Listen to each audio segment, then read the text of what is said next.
Hello दोस्तों, कैसे हो? आपका स्वागत है त्रिपाण स्टडी सेंटर में। आज जो हम करने जा रहे हैं क्लास 12 एनआईएस बोर्ड का जो है ज्योग्राफी का चैप्टर नंबर 2, जिसमें आज हम करेंगे earth as a interior and it is a material. इसका मतलब है जो है भूगर्भ और उसके पदार्थ के विषय में जो है विस्तार पूर्वक चर्चा करेंगे। ये टॉपिक कई मायने में कई क्लास के बच्चे के लिए इंपॉर्टेंट रहेगा, चाहे वो एनआईएस बोर्ड में पढ़ते हो, चाहे सीबीएसई में पढ़ते हो, चाहे यूपी बोर्ड के बच्चे हो, चाहे बिहार बोर्ड के बच्चे हो, चाहे किसी भी बोर्ड के बच्चे हों। अगर उनके सिलेबस में अगर भूगर्भ और उसके पदार्थ हैं तो इसका मतलब ये टॉपिक उनके लिए अत्यंत महत्वपूर्ण होने वाला है। लेकिन आपको पता ही है कि चैप्टर स्टार्ट करने से पहले एक बात जो मैं हमेशा कहता हूँ, जिसको आपको सोचना भी चाहिए, विचार भी करना चाहिए और अमल भी करना चाहिए, वो ये है कि जब भी वीडियो देखिए पूरा देखिए, क्योंकि अधूरा जानकारी सदैव खतरनाक होता है। साथ में एक इंपॉर्टेंट बात ये भी रहता है, अगर आप पहली बार वीडियो देख रहे हो तो लाइक शेयर सब्सक्राइब करना मत भूलना, क्योंकि दोस्तों लाइक कीजिएगा तो बनाने वाले का मनोबल बढ़ता है, सब्सक्राइब कीजिएगा तो इससे ये होता है कि जब भी मैं कोई वीडियो डालूंगा उसका नोटिफिकेशन आपको समय रहते मिल जाएगा। और देखिए शेयर का मतलब ये होता है कि आपके थ्रू न जाने किन बच्चों को हेल्प मिल जाए, ये आप भी नहीं जानोगे, इसलिए जो है आप शेयर जरूर करो, ठीक है। व्हाट्सएप स्टेटस पे भी लगाओ। दोस्तों एनआईएस सेंटर जो है कई मानने में बहुत से बच्चों के लिए हेल्पफुल है, चाहे वो 8th क्लास हो, 9th 10th 11th 12th हो, चाहे वो एनआईएस बोर्ड के बच्चे हों, ठीक है, चाहे बीए एमए के बच्चे हो, सभी क्लासों के लिए कुछ ना कुछ जो है त्रिपाण सेंटर में उपलब्ध है। तो इसलिए आपके लिए ज़रूरी है कि आप सब्सक्राइब करके इसको चैनल को जो है सेव कर लो, नहीं तो बाद में अगर रिसर्च करोगे तो शायद आपको ये चैनल प्राप्त ना हो। तो इसलिए सोचना नहीं, विचार नहीं करना है, सब्सक्राइब करके जो है अपने पास सेव करना है। दोस्तों ये तो बात था आपके लिए, लेकिन आप देखते हैं हमारा आज टॉपिक क्या है। Here comes the most important topic here. What is the weathering? There is the most important topic here. What is the weathering? The weathering is a general term is applied to be combined action of the all process that case a rock is a disgraded as a physical and decomposed chemical because of exposed or nearby the earth as a surface through the element of weather. There is the most important. What is the weathering? The weathering is a general term applied to the combined action of all processes that cause a rock to the disintegrate of physically and decomposed of chemical because of exposure near the earth's surface through the element of weather. Among these is the element temperature, rainfall, frost, fog and the ice are important ones. That is the most important. The weathering is began as a soon as a rock come in the contact with one or more than one element of weather on the surface of the earth. In a nature, generally both disintegrations and decomposition act together at the same time and assist each other. We must remember that is a weather is a material or disintegrated and decomposed lies in the situ at original position. In this process, no transportation or movement of material is involved other than it's a fall down under to the force of gravity. That is the most important. There is a material is involved other than fall down to under to the force of gravity. In short, that is the most important. The weathering is a process by which exposed rock and disintegrated and decomposed in a situ. There is a most important short line in their original position. You know that weathering is a process by which is the exposed rocks are disintegrate and decompose in a setu. The setu here there is example, there is a original position. यहाँ पर जो हमारे समक्ष आया है अत्यंत महत्वपूर्ण topic अपक्षय क्या है। अब देखिए आप कंफ्यूज हो गए कि अपक्षय होती क्या है।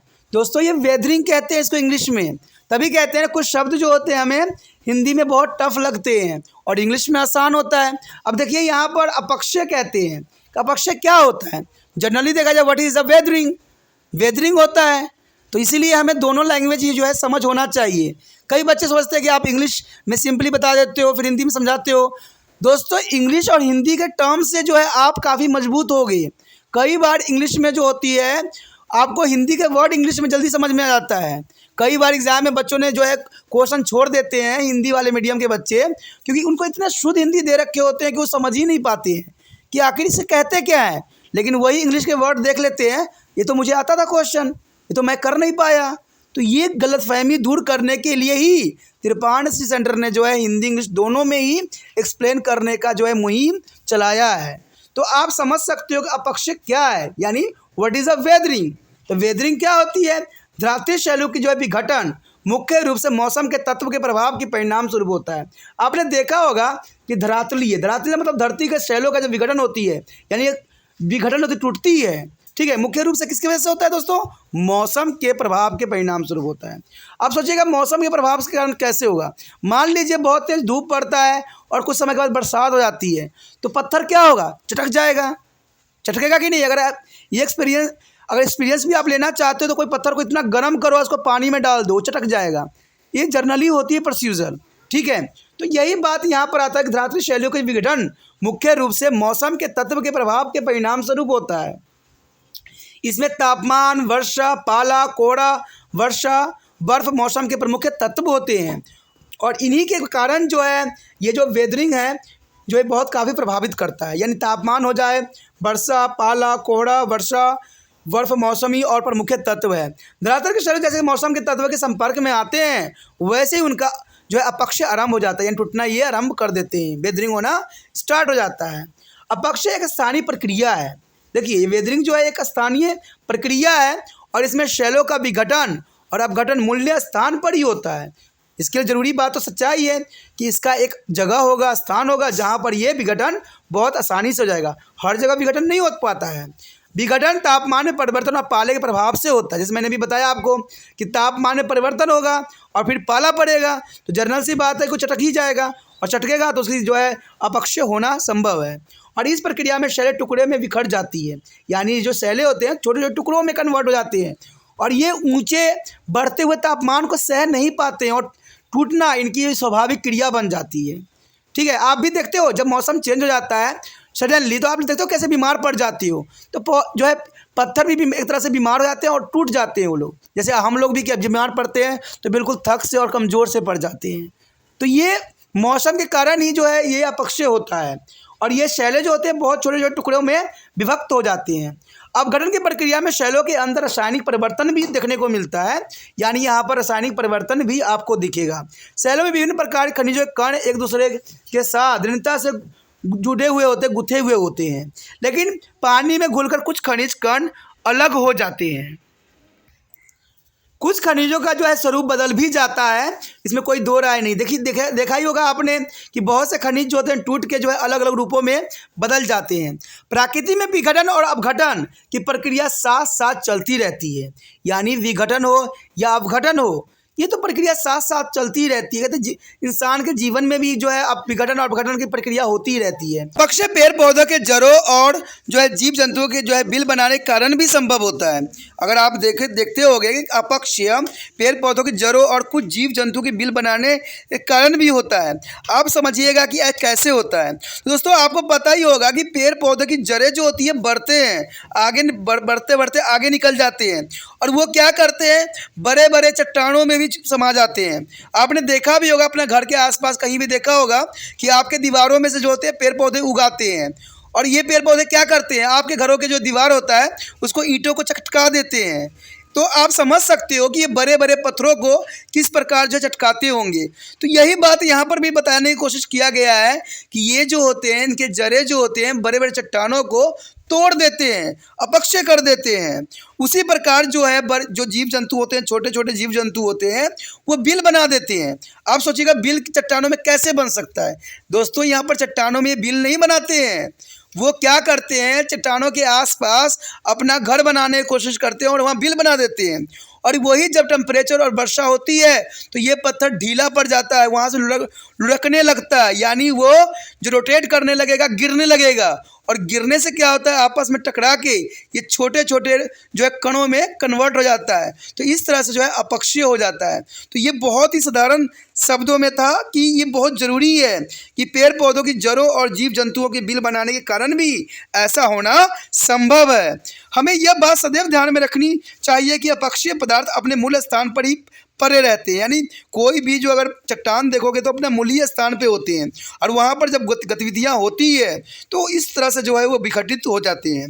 अपक्षय की प्रक्रिया में पदार्थों का परिवहन या स्थानांतरण शामिल नहीं होता है, यानी इसमें जो है कोई भी पदार्थ परिवहन या स्थानांतरण नहीं होता है, वो उसी जगह रहता है। कहते हैं जब वेदर की चेंजेस होते हैं तो ये जो होते हैं अपनी फॉर्मेशन करते हैं। यह बात अलग है कि गुरुत्वाकर्षण के कारण अपक्षय पदार्थ के रूप से नीचे की ओर ये खिसक जाते हैं, यानी गुरुत्वाकर्षण के कारण ऐसा संभव होता है जब वो नीचे की तरफ खिसक जाते हैं। The next important here are types of weathering. There is a most important topic arrive, types of weathering. You know that? What is the types of weathering here? We can recognize the three types of weathering: the physical weatherings, chemical weathering, and biotic weathering. There is a most important here: physical weathering and chemical weathering and biotic weathering. The first here, physical weathering. There is the most important here, physical weathering. What is the physical weathering here? When the rock are broken up into a smaller fragment without any chemical change in there is the compositions, and it is called physical weathering. What is the physical weathering here? When the rock are broken up into the small fragment without any chemical change in their composition, it's called physical weathering. You know that? Their term is a mechanical of weathering is also used of physical weathering. There is a term mechanical weathering is also used by the physical weathering. Physical weathering can take place in a different way in a different types of area. The physical weathering take place in a different way in a different types of area. There is a has been expanded here with example. Let us say show their example. The first is a block disintegration. There is the most important example, block disintegrations. We all know that is a successive heating and cooling cause expansions and contraction of the rock. You know that as a cooling and heating, there is a change of the weather. Directly suddenly of the cooling and suddenly is a heating. There is a cause of the expansion and the contraction of the rock. In a hot or desert region, day temperature are very high, while the night are very cold. There is example of Rajasthan. There is a temperature is a very high and night is very cold. There is a high range of temperature cause of is a successive expansion and contraction of the rock which tend to the enlarge this joint. Finally, the rock is disintegrate into small block. This process is known as a block disintegration. You know, understand? A block disintegration, there is a temperature suddenly is a day is a high and the night is cold.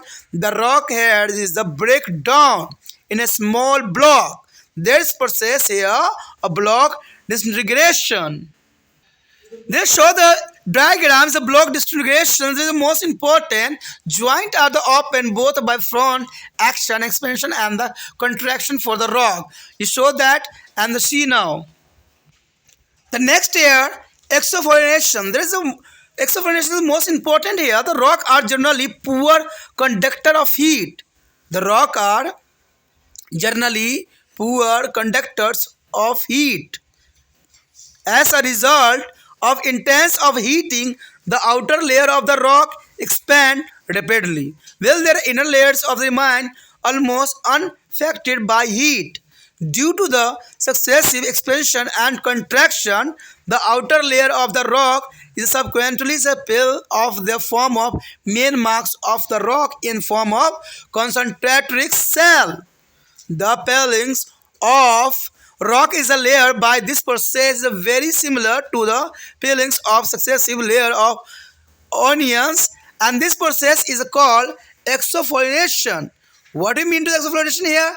The peelings of rock in a layer by this process is a very similar to the peeling of successive layer of onion, and this process is called exfoliation. The almost all the rounded form of dolorated block of rock in their Sandbalam and district of Bihar are due to the process. The granite domes of the Mahaballipurams and particularly is a Krishna Kal Raju and was near Jabalpur and the Madan Mall Hill as good example for the explanation. There is the most important example here is a Mahabalipuram.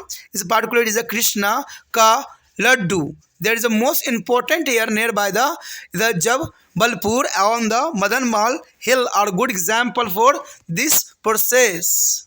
Here the show the peelings of the layer of the rock. There is the most important here a large bubble showing to the break up and the exfoliation processing. And section is a view of the sum. There is the most important here a diagram show this. The next here is the first action. There is the most important, one of the most important physical weathering process is called climates in the first action. The alternate is the freezing and the melting of water inside the joint of the rock split them into the fragment. And this is because a conservation of the water into the ice increasing the volume of water by 10%. In cold region, rock are disintegrated into the small particle through the process and it is called frost action. There is the most important here of first action. The first action is example here show in this diagram. The water collect in the crack of rock. With that see here a water collection of the rock is a crack rock and their temperature is 0 Celsius. Water turn ice which occupy the large volume and thus the crack the enlarges. There is a crack here. First time is a very small but secondly is a very large crack in the rock. There is a most important example so in this figure. Their main point arrive here are disintegration of rock into small fragment without any change in their chemical composition is called mechanical weathering. Yeah, physical weathering there is the most important.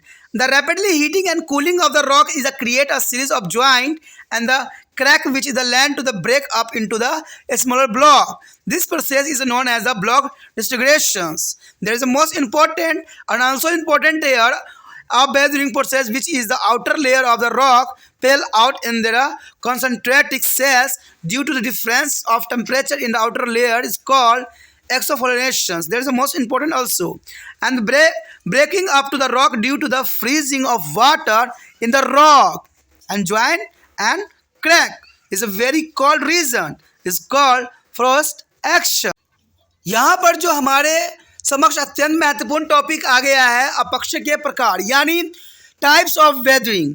बहुत important बात यहाँ पर आता है कि types of weathering यानी अपक्षय के प्रकार कौन कौन से हो सकते हैं। देखिए दोस्तों यहाँ पर अपक्षय के प्रकार जो हैं 3 तरह से दर्शाए गए हैं भौतिक अपक्षय, रासायनिक अपक्षय और जैविक अपक्षय।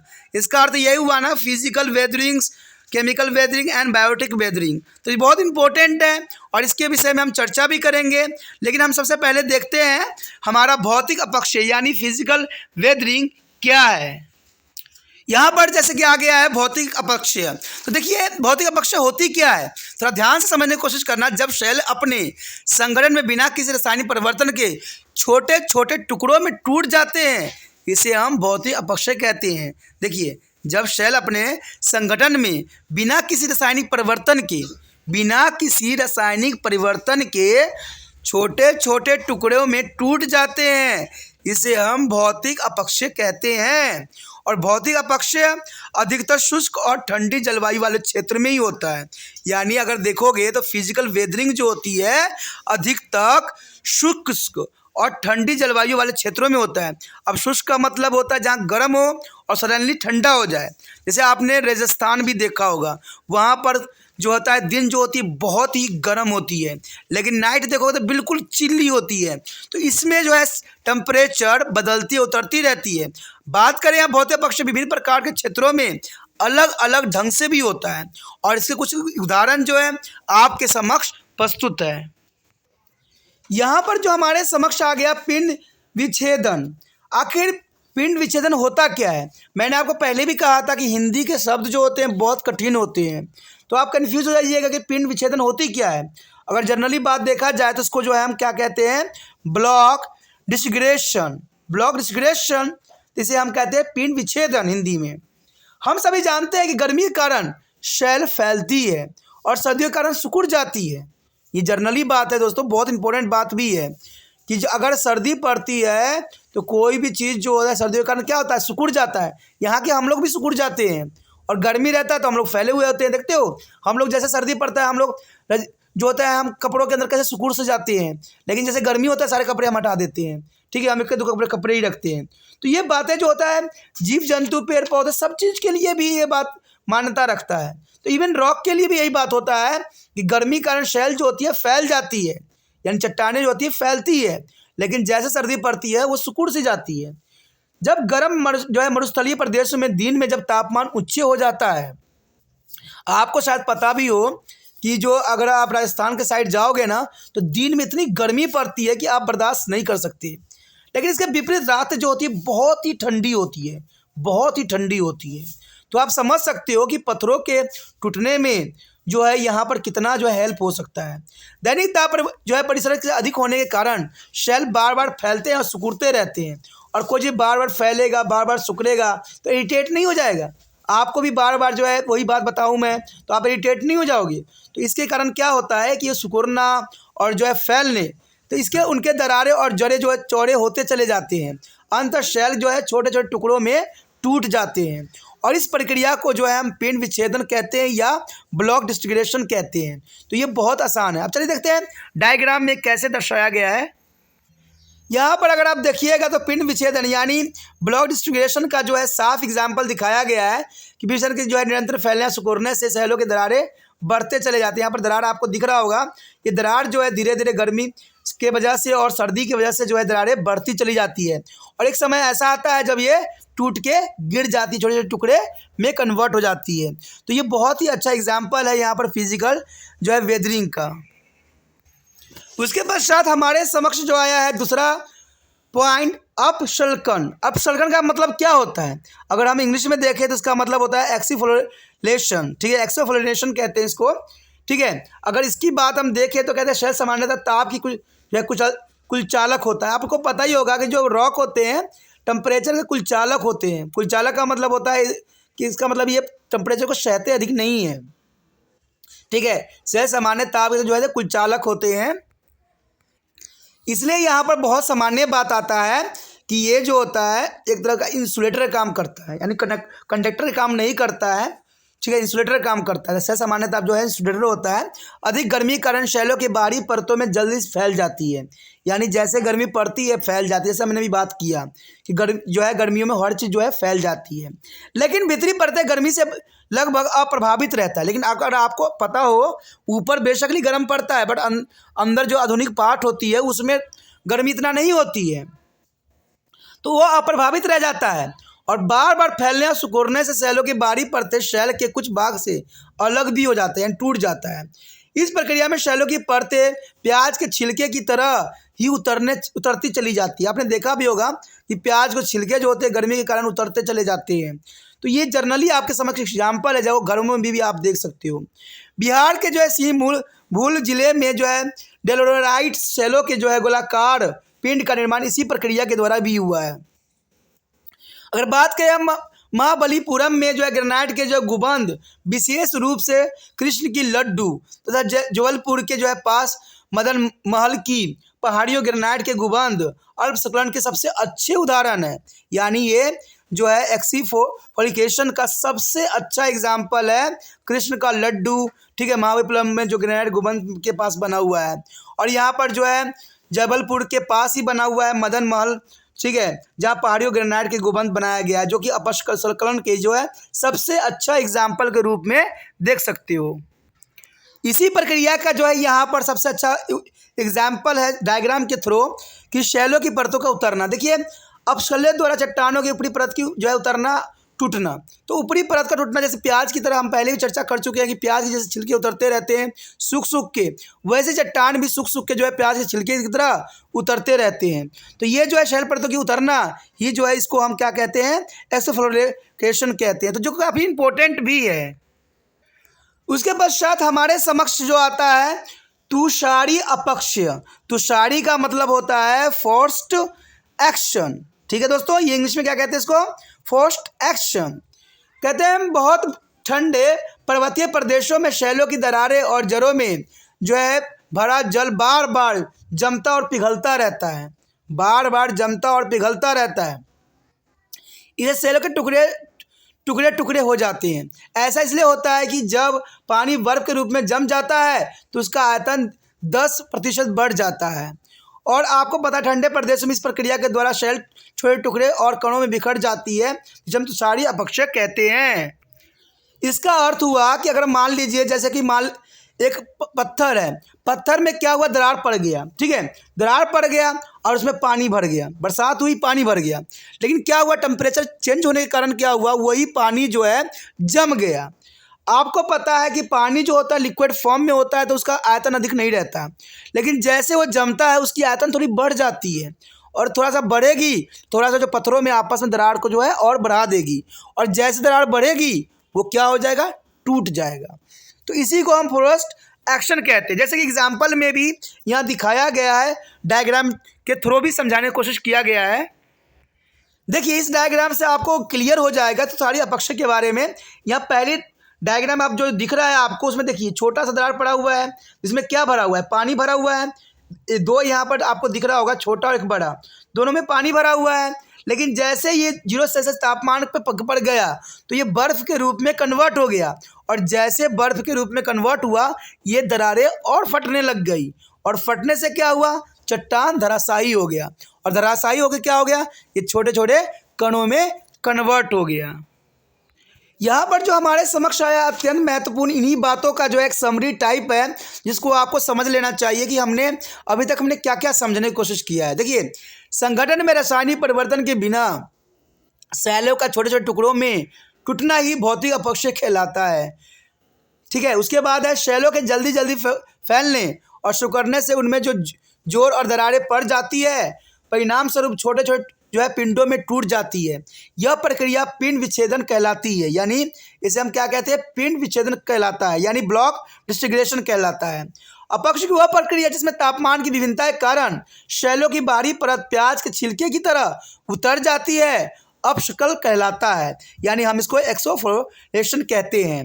और लास्ट जो हमारा था, बहुत ठंडे प्रदेश में दरारें और जड़ों में भरे जल के जमने से उसका टूटना तुषार अपक्षय कहलाता है, यानी फॉरेस्ट एक्शन कहलाता है, जो कि यहाँ पर काफ़ी इंपॉर्टेंट भी रखता है। Here doing a most important topic, types of weathering, there is a most important topic arrive here, a chemical weathering. There is a part of types of weathering, there is a second part of chemical weathering, the chemical change in the rock through the formation of new compound, of formation of new substance called chemical weathering. You know that? Chemical change in the rock through the formation of new compound or formation of new substance is called chemical weathering. Chemical process include oxidation, hydrolysis and acid solution. There is a most important here three types: oxidation, hydrolysis and acid solution. Decomposition of the rock by chemical process with the help of water and atmospheric gas is called chemical weathering. There is a most important here, decomposition of rock by chemical processes and with the help of water and atmospheric gas is called chemical weathering. The chemical weathering involve four major processes. The first here, oxidation. What do you mean to oxidation? You learn to the science chapter oxidation in 10th class. There is oxidation. This is a process which atmospheric oxygen reaction with the rock to be produce oxidized. The process is called oxidation. You know that? Repeat here. This is a process in which atmospheric oxygen react with the rock to be produce oxidized, and this processing is called oxidation. The greatest impact of this process is absorbed on a ferrous mineral, and the oxygen present on humid air react with the iron grain in the rock to form of yellow or red oxidized of iron, and this is called rusting of the iron. The rust is a decomposed rock completely with the passage of a time. There is the most important. And next here, carbonation. There is a carbonation important for the chemical weathering the part, and this is a process by which is the various types of carbonate are formed. There is the most important, the types of carbonate are formed here are carbonation processing, and some of this is a carbonate are soluble in water. There is a soluble in a water. For example, when the rainwater containing carbon dioxide pass through the previous limestone rock. There is the most important preview limestone rock. The rock is joined in the enlarged due to the action of carbonic acid. You know that there is a limestone rock. The rock joint enlarged due to the action of carbonic acid. The joint enlarged in the size and the limon in the remove in a solution. And this types of breakdown of rock is called is a carbonation. There is a carbonation reaction. And next here, hydrations. The hydration here, this is a process by which water is absorbed by mineral of rock. What? This is the process by which water is absorbed by minerals of the rock, and due to the absorption of water by the rock, the absorption of the water of the rock, its volume increase and grain loss their shape. There is the increase of volume and the grains lost their shape. Is a phase for example, is a change into the colony through their hydrations. Colonies and Vindhyala hill near Jabalpur has been to form in this manner. There is a most example for Vidyan hill. There is an important. And next here, solution. This is a process which the sum of the mineral get dissolved in water. The dissolve in water. There are therefore removed in a solution. The rock salt and gypsum are removed by this process. There is called solution is a chemical weathering. यहाँ पर जो हम अत्यंत महत्वपूर्ण topic कर रहे हैं weathering यानी अपक्षय के विषय में चर्चा कर रहे हैं, जिसका जो है हम टाइप्स के विषय में चर्चा कर रहे हैं, जिसका दूसरा टाइप जो हमारे समक्ष आया है वह है रासायनिक अपक्ष यानी फिजिकल जो अपक्ष था, यानी जो कह सकते हो आप भौतिकी जो थी, उसके बाद जो है रासायनिक अपक्ष आया है। अब रासायनिक अपक्ष के विषय में जो है विस्तार पर जानना हमारे लिए ज़रूरी है, क्योंकि केमिकल वेदरिंग किस प्रकार होती है तो ये भी आप लोग को लिए जानना जरूरी है, क्योंकि अगर आप ये नहीं जानिएगा तो ये अधूरा रह जाएगा। कहते हैं रासायनिक अपक्ष में क्या होता है, रासायनिक क्रियाओं द्वारा नए यौगिक के बनने या नए तत्व के निर्माण के कारण शैलों में होने वाले परिवर्तन को हम रासायनिक अपक्ष कहते हैं। यानी देखा जाए तो यौगिक के बनने, यानी देखिए जब रासायनिक प्रक्रिया होता है तो कोई नया यौगिक बनता है, वो जर्नली सी बात है, और इस निर्माण के कारण जो शैलों में जो परिवर्तन देखने को मिलता है उसी को हम क्या कहते हैं, रासायनिक अपक्ष यानी केमिकल वेदरिंग। कहते हैं जल, ऑक्सीजन और कार्बन डाइऑक्साइड रासायनिक अपक्ष के प्रमुख कारक होते हैं। यानी जल, ऑक्सीजन और कार्बन डाइऑक्साइड कोई भी रासायनिक अपक्ष के प्रमुख कारण के रूप में देखा जा सकता है। उच्च तापमान और अधिक आर्द्र वाले क्षेत्रों में रासायनिक अपक्ष अधिक तीव्रता से होती है। हमने पहले भी फिजिक्स में भी जो फिजिकल वेदरिंग हमने किया था उसमें हम इसी बात पर चर्चा भी किए थे कि जो फिजिकली जो चेंज होती है उच्च तापमान और अधिक आर्द्रता के कारण भी रासायनिक अपक्ष होता है और फिजिकल अपक्ष होने के भी कारण बनता है। कहते हैं कि बात यहाँ पर आ जाता है कि रासायनिक प्रक्रियाओं द्वारा जल और वायुमंडलीय जो है गैसों का मदद से जो शैलों के अपघटन को जो है रासायनिक अपघटन भी कहते हैं। ये बहुत आसान वर्ड है कि रासायनिक प्रक्रिया द्वारा जल और वायुमंडलीय गैसों के मदद से शैलों का जो अपघटन होता है उसे रासायनिक अपक्ष कहते हैं। अब यहाँ बात रह गया कि रासायनिक अपक्ष के मुख्य रूप में 4 प्रक्रियाओं में होती है। चलिए देखते हैं 4 प्रक्रिया कौन कौन सी है। सबसे पहले हमारे समक्ष पहला पॉइंट यही आता है ऑक्सीकरण। देखिए ऑक्सीकरण केमिकल प्रोसेसिंग के अंतर्गत है, यानी इस प्रक्रिया में वायुमंडलीय ऑक्सीजन की शैलों पर होने वाली प्रक्रिया को जो है ऑक्साइड के बनने की जो है ऑक्सीकरण कहते हैं। यानी कोई भी शैल होती है ना, पत्थर चट्टान होती है तो उसमें ऑक्साइड बन जाती है और ऑक्साइड बनने को क्या कहते हैं, ऑक्सीकरण के रूप में कन्वर्ट हो जाता है। और इस प्रक्रिया का सबसे अधिक प्रभाव लोह खनिज पर देखा जा सकता है। आर्द्र वायु में विद्यमान ऑक्सीजन सेलों के लोहे के कणों को सबसे अधिक प्रभावित करती है। जैसे आपको पता ही है कि कोई भी लोहा के पदार्थ को अगर बाहर आप छोड़ देते हो तो उसमें बहुत जल्दी जंग लग जाता है, क्योंकि वो नमी के साथ बहुत जल्दी रिएक्शन कर लेता है। तो ये पत्थरों पर भी यही प्रक्रिया होती है।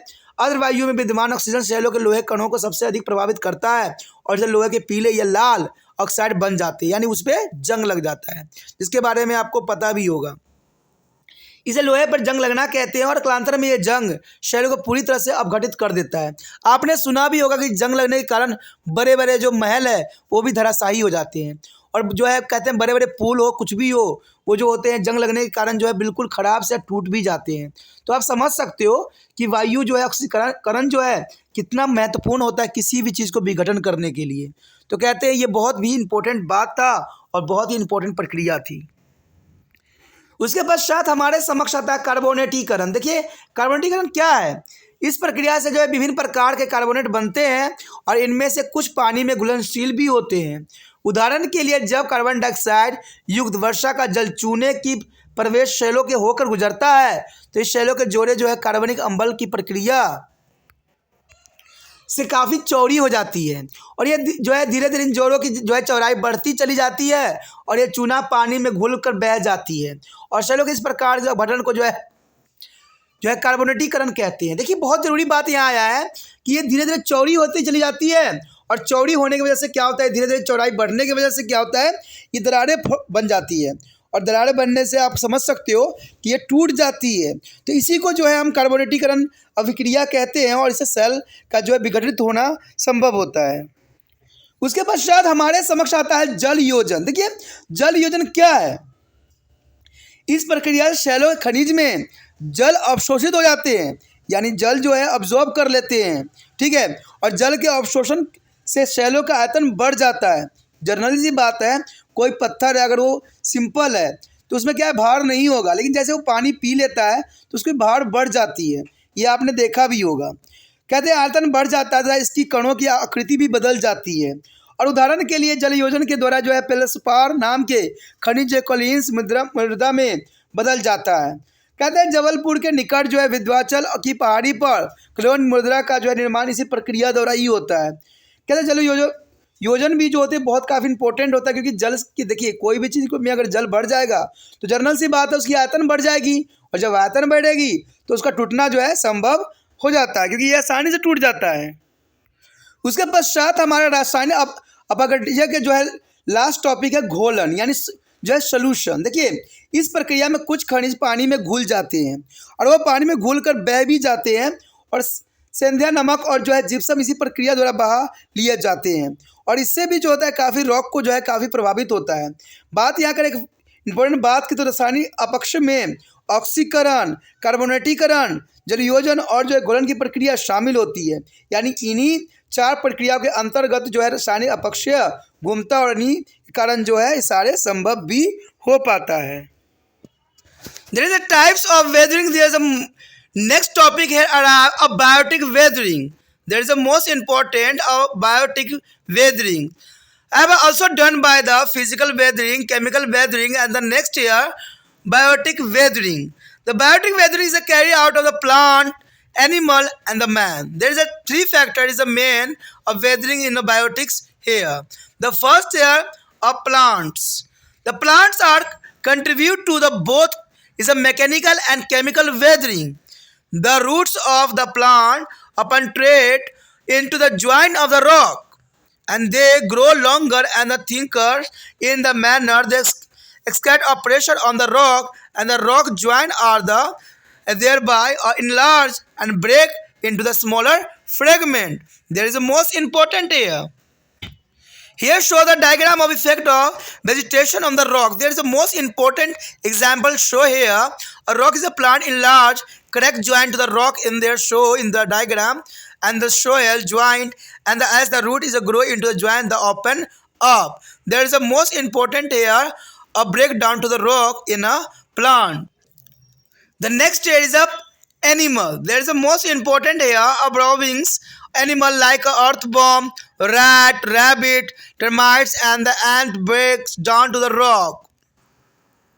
This disintegrated as rock can be easily to the eroded or removed by bin and etc. However, this animal break the soil and thus the assessed soil erosion. The role of earthworm and the termite is the special significance. According to the scientist, there is a possibility of the occurrence about 1,50,000 earth bomb in occurs, and they can convert to the 10 to 50 tons of the rock mainly into good soil and bearing into the surface. There is a most important here, the animal or the bearing, there is the most important. And the next here, the man is the most important. The human beings play a very important role in a weathering of various rock. The man breaks a large amount of rock in the course of their active, like agriculture, construction of the house, road, etc. And he cares for the mining of minerals. Thus, they help the weathering by breaking and breaking and the losing the rock. There is the most important here, and there is a most important fact. Their point and arrive biotic as a like a plant, animal, and man also contribute to the physical and chemical weathering. There is the most important point here. यहाँ पर जो हमारे समक्ष आया है जैव अपघट्य। देखिए, जैव अपघट्य वनस्पति, जीव जंतु और मनुष्य के द्वारा होता है। यहाँ पर जो जैविक अपक्षय आया है अत्यंत महत्वपूर्ण है, क्योंकि देखिए जैविक अपक्ष के अंतर्गत आपने देखा ही होगा कि पेड़ पौधे का अपना रोल होता है, ठीक है, यहाँ पर जंतुओं का अपना रोल होता है और इंसानों का अपना रोल होता है। तो ये काफ़ी इंपॉर्टेंट रहता है और बात भी रहती है, क्योंकि इन सब चीज़ों का अपनी एक भूमिका है। यहाँ पर सबसे पहले पॉइंट हमारा आता है वनस्पति यानी पेड़ पौधे। कहते हैं पेड़ पौधे के द्वारा शैलों में भौतिक और रासायनिक दोनों ही प्रक्रिया का अपक्षय होता है।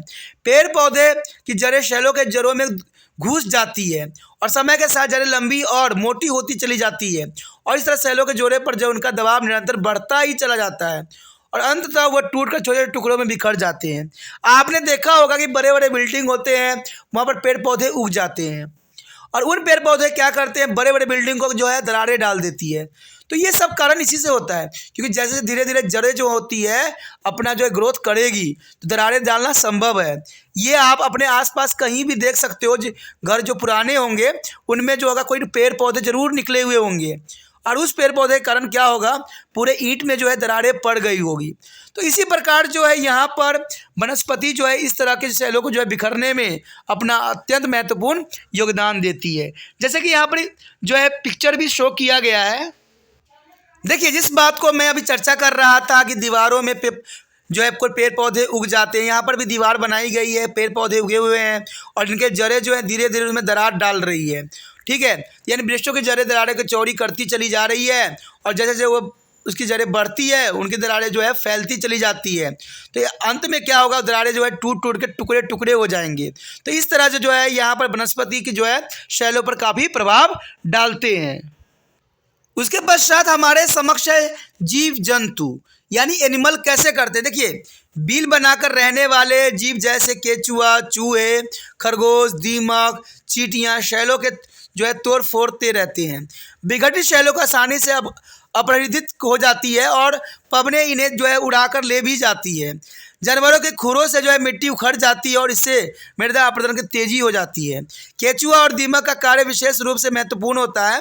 वैज्ञानिक के अनुसार 1 एकड़ भूमि में 1.5 लाख केचुए हो सकते हैं और ये एक वर्ष में जो है 10 से 15 टन शैलों को जो है उपजाऊ मृदा में बदल कर धरातल पर ला सकते हैं। देखिए, केचुआ जो है काफ़ी इंपॉर्टेंट रोल निभाता है, क्योंकि ये जो होती है इंपॉर्टेंट मिट्टी को जो है ऊपर लेके आती है और कहते हैं मिट्टी को जो उपजाऊ देने में जो है इन जो है कीड़े मकोड़े का जो है अपना अत्यंत महत्वपूर्ण स्थान होता है। चाहे चूहा भी देखिए खोद देता है तो वो क्या हो जाता है, वहाँ पर मिट्टी ढीला पड़ जाता है और किसी कारण बस कोई पत्थर होगा तो लुढ़क जाएगा, टूट जाएगा, ठीक है। केचुआ का भी अपना स्थान होता है। खरगोश, दीमक, ये सारे के सारे जो होते हैं इस तरह के जो है उपजाऊ मिट्टी बदलने में काफ़ी इंपॉर्टेंट भूमिका अदा करते हैं और इस बात को साइंस ने भी माना है। उसके पश्चात हमारे समक्ष आता है मनुष्य। देखिए, विभिन्न प्रकार के शैलों के अपक्षय मनुष्य का बहुत बड़ा हाथ है।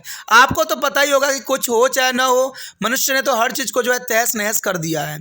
कृषि भवन, सड़क निर्माण जैसे अनेक क्रियाकलापों के द्वारा मनुष्य ने शैलों की काफ़ी तोड़फोड़ करता है और मनुष्य की खनन प्रक्रिया के द्वारा शैल कमज़ोर होकर ढीले पड़ते चले जा रहे हैं और अंततः ये टूट फूट जाते हैं, क्योंकि इंसानों की इतनी गतिविधियां होती है तो टूटना, तो शैलों का टूटना जो है एक स्वाभाविक बात है। अगर हम बात करें यहाँ पर एक फैक्ट की तो कहते हैं पेड़ पौधे, जीव जंतु और मनुष्य जैसे जैविक कारक और भौतिक और रासायनिक दोनों ही जो है प्रकार अपक्ष के सबसे बड़े कारण बनते हैं। The next topic is the most important here of weathering and soil. That is the most important here, weathering and soil. We have studied the process of weathering and have learned how to different types of land feature and produce a area of different types of climate through this is a process. Weathering also play an important role in the formation of soil, which is the provides a basis for the agriculture and world as a food supply. Mechanical weathering and the surface raw and disintegrate the rock of the converted it into a fine powder. And these small particles are deposited in the layer with the help of the water. Biotic weathering is a produce of humus and the organic matter is formed through the action of plant, animal, which help in the formation of soil. The various process of weathering help the giving a different color and property of soil. यहाँ पर जो हमारे समक्ष है अपक्ष और मृदा। देखिए अपक्ष जिसके विषय में हम बहुत विस्तार पर चर्चा भी किए हैं, कहते हैं अपक्ष की प्रक्रियाओं के विषय में पढ़कर हम यह जान गए हैं अब कि इनके द्वारा विभिन्न प्रकार की जो है स्थलकृति का निर्माण होती है। मृदा निर्माण में अपक्ष की भूमिका जो है अत्यंत महत्वपूर्ण रहती है और मृदा कृषि का आधार है। ठीक है, कहते हैं अगर मिट्टी अच्छी होती है तो कृषि भी बहुत अच्छी होती है, इसलिए किसानों के लिए मिट्टी उपजाऊ होना कहते हैं बहुत ही इम्पोर्टेंट रहता है।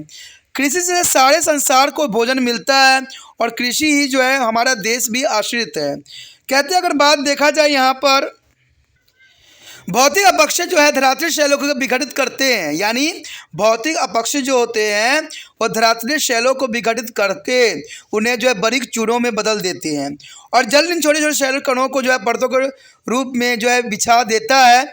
जैविक अपक्ष से ह्यूमस बनती है। ह्यूमस जो होती है बहुत काफ़ी इंपॉर्टेंट होती है कृषि करने के लिए और यह जैव पदार्थ पेड़ पौधों और जीव जंतुओं को क्रियाकलापों से बनाता है जो है मृदा के निर्माण में सहायता भी करता है। अपक्ष के विभिन्न क्रियाकलापों के द्वारा विभिन्न रंग और गुणों वाले मिट्टी जो मृदाओं का निर्माण होता है। तभी देखते हो कि भारत में डिफरेंट एरिया में डिफरेंट तरह के जो है शैल पाया जाता है यानी मिट्टियाँ मिलती है। तो ये बहुत बड़ी विशेषता जो है इनकी चट्टानों के कारण ही संभव हो पाया है। शैलों के विघटन के अलावा अपक्ष का मृदा निर्माण में महत्वपूर्ण योगदान रहता है और ये काफ़ी इंपॉर्टेंट भी रहता है। दोस्तों इसी के साथ हमारा ये टॉपिक जो है ख़त्म हो जाता है। आगे जो है हमारा डिग्रेडेशन हो गया, सॉइल फॉर्मेशन हो गया, ठीक है, तो बहुत इंपॉर्टेंट जो है टॉपिक हमारा आने वाला है। तो अब इसी तरह से जो है तिरपान सेंटर को लाइक शेयर सब्सक्राइब करते रहिए।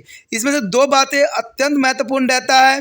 पहला ये कि जितना हो सके इस वीडियो को जो है दूसरे बच्चे तक पहुंचाने में आपने तिरपान स्टडी सेंटर का हेल्प करना है, जो कि बहुत ज़रूरी है। इससे दूसरे बच्चों का भी हेल्प हो जाएगा, भलाई हो जाएगा। और दूसरी बात ये है कि अगर पहली बार आप वीडियो देख रहे थे तो आपको चैनल सब्सक्राइब करके रखना ही आपके हित में रहेगा।